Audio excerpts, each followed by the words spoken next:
आज कौन बाहर बस इंडक्शन रांधुछ बहुत ही गरम हो ना से भाविले कि इंडक्शन रोषे करेंगे कौन प्रिपरेशन चलती है तो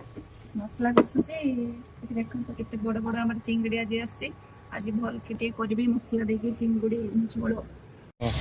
ए कषा चली गोटे भल कि चिकेन स्टाइल कषि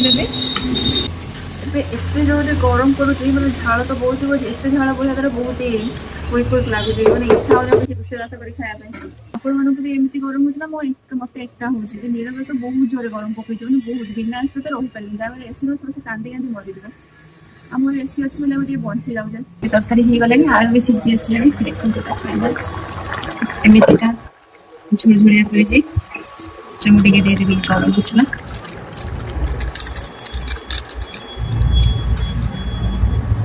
आज आम घर आइटम देखते सांग मैंने प्लेन राइस भजा